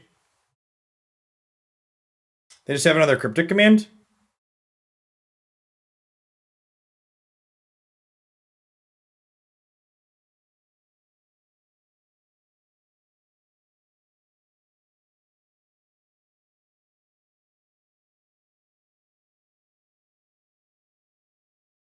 Yeah, we beat cryptic command next turn, right? With sequencing and how they're able to tap stuff. Okay, so Blood Moon out. I'm pretty sure this is an Emrakul matchup. It's definitely a Veil of Summer matchup.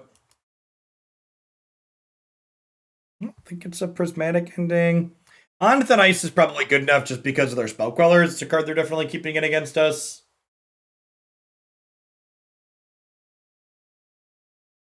What do we think of this? I don't think I want... I guess Prismatic Ending can get all the way up to 4 to kill Mind Sculptor.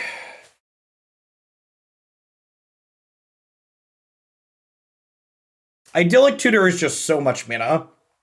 It's very slow. You largely play this for its Shroud effect. The fact that it can tutor also is an upside.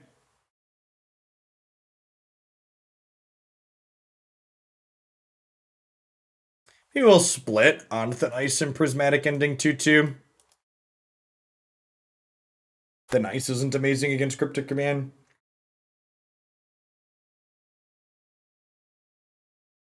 Other things to note here.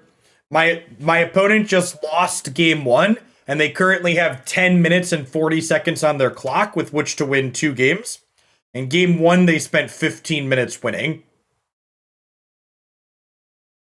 Or 15 minutes losing, so we just have another long set. We'll get the old clock value here.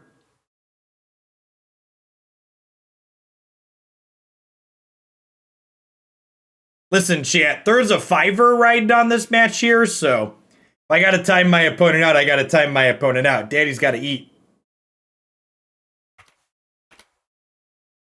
You need to get that sweet.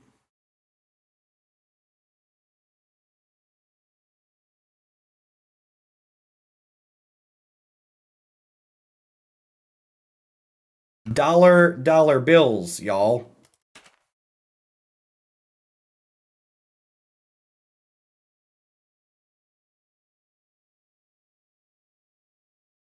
Yep, yeah, the plan is to do two commander decks this afternoon. I have two viewer submissions. I have a Rishkar and a...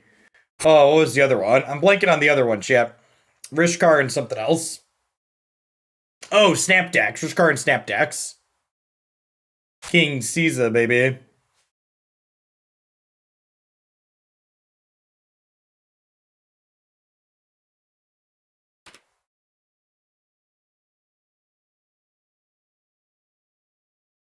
I built Kiki card. I wanted to play in a Modern 1K this weekend, but after testing it a lot, I realized the deck requires lots of thinking and shuffling, so I'm putting off playing a big tournament until I'm better. Yeah, it's probably a good choice. It's definitely a match that like there's a reason why me, someone who plays quickly and plays a lot of Magic, like I timed out in one of the 15 matches we've played with Kiki Court on Moto so far.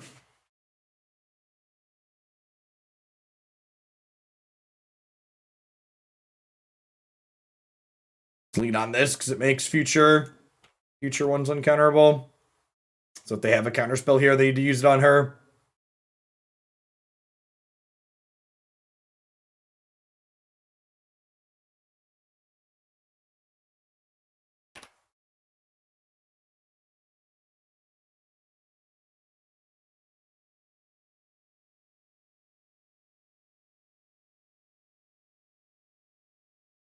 Interesting that they elected to Queller that one.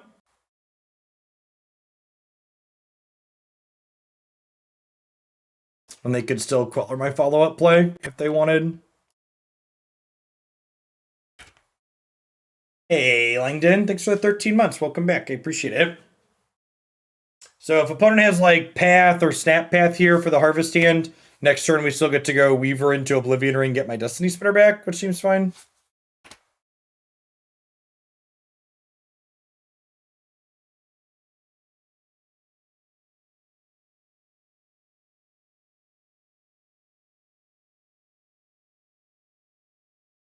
How's Enchantress going? It's generated some neat games. It's fun when it pops off, but it doesn't seem like it's particularly competitive in this format.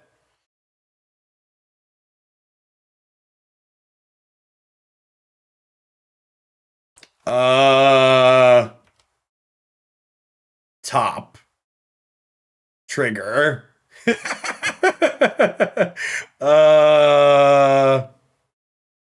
Second verse, same as the first, a little bit louder and a whole lot worse. Am I a quick player because of your nature, or because of so many time games in your life? I asked because it was heartbreaking watching Gillihat time out a match during the last tournament. It's a little bit of both. I intentionally make an effort to play games quickly most of the time.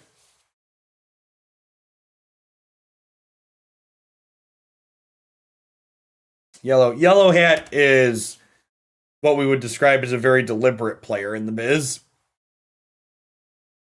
Famously deliberate is a good way to put it.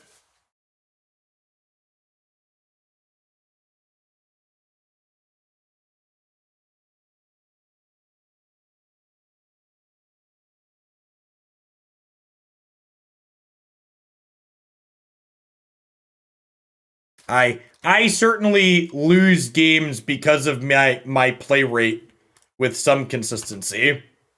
But playing faster is also better content, and I just like playing quickly. Something that's actually very different. So there is a tactical reason to why I tend to play matches of Magic quickly.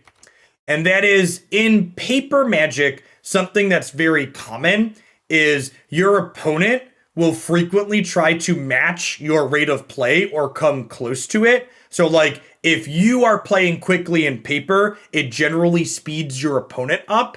And if you're someone who always plays quickly, you'll be more used to that setting than they will. So even if I'm making mistakes from playing quickly, it's a tactical advantage. In digital, that doesn't happen really. But in paper, that's something that frequently happens. Another thing too is in paper, it benefits you for both players to play quickly because in paper you have a shared clock.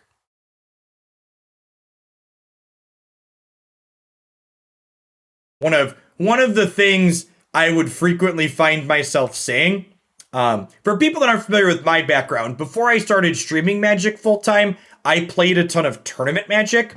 And for several years, I played 300 to 500 sanctioned matches of Magic a year between the years 2014 and 2016. And that wasn't a mispronunciation. I mean hundreds.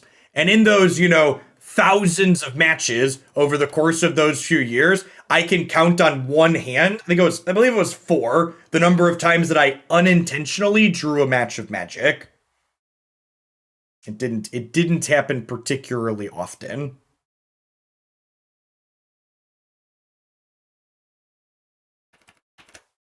All right, so let's start with Abundant Growth. Hey, Moist and Tasty, thanks for the Prime. Welcome back. How many were intentional? I mean, I had a number of intentional draws because you intentionally draw into the top 8s of tournaments, and I top 8'd tournaments with some consistency. Humble brag.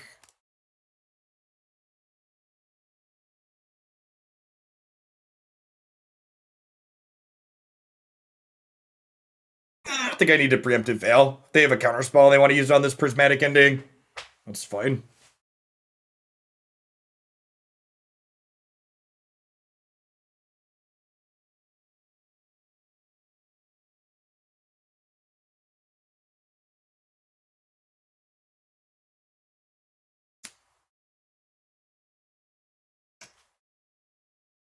Just gonna go ahead and get rid of the spell cooler here.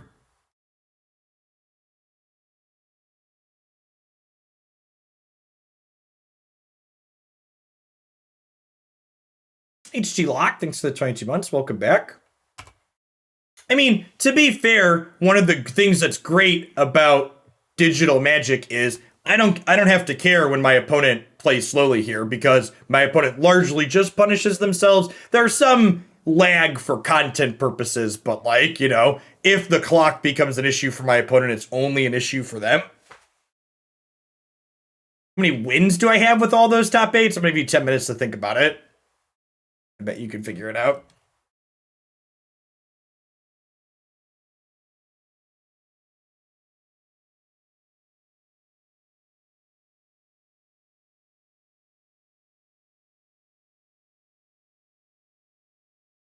Just Veil here in response.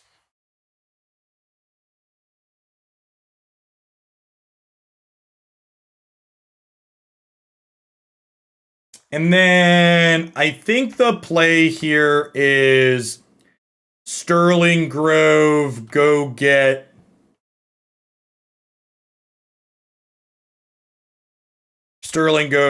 Destiny Spinner, kill them with Destiny Spinner. JK, LOL. We could just spike the Destiny Spinner right off the bat, chat. No big. Easy game.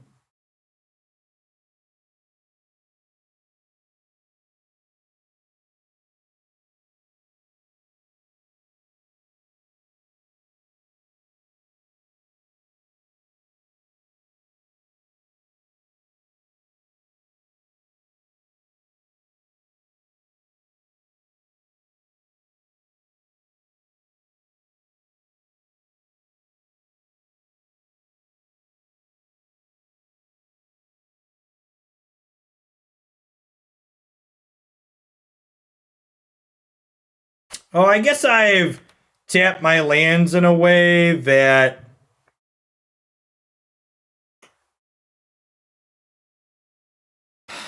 their last card's Path to Exile. I don't really want to animate this.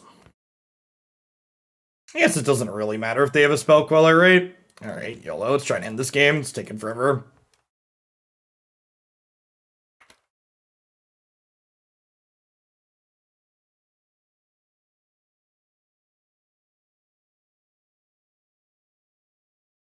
All right, so we scraped out our 2-3.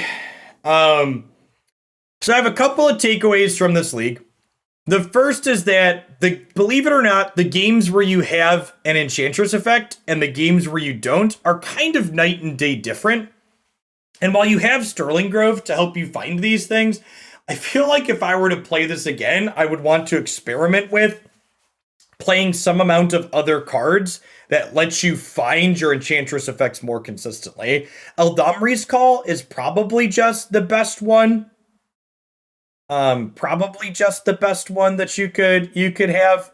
My other takeaway was that Blood Moon was just like incredibly mediocre again today throughout the course of this set. And we had played a blue-red mid-range with Blood Moon deck in the main deck, and like, while I get that it gets Urza's Saga, I feel like the number of matches that you play in this format right now where you like cast Blood Moon and your opponent just dies directly because it are kind of at an all-time low. Maybe not all-time. During Astrolab was probably the all-time, but there's definitely a lot of people with plenty of basics and fixing, and while you're occasionally punk people, it seems like that's the exception more than the rule. Eidolon of Blossoms. Yeah, maybe Eidolon of Blossoms is good. Eidolon of Blossoms cantrips itself when it comes into play. And if you're going to Eldamri's Call for this, that's 4 mana anyways. I kind of like that idea. Maybe you try a couple of Blossoms. That being said, even if you can find your thing more consistently, I don't know that what we were doing is really inherently powerful enough for the format. Like, every time we played it, we played against a Through the Breach, Unexpected Experiment Brood that dumpstered us, and we played against Reanimator that dumpstered us. It just doesn't feel like this deck has meaningful interaction to keep up with what random decks like that are trying to do. Like, without counter spells or Thoughtseize or consistent permanent-based hate, which this deck can't really tutor up, you just kind of have a hard time in this format against a lot of things. So I think overall, I don't think this is an archetype I'm really interested in revisiting. Just didn't feel like it was quite on par with everything else that's going on in the format.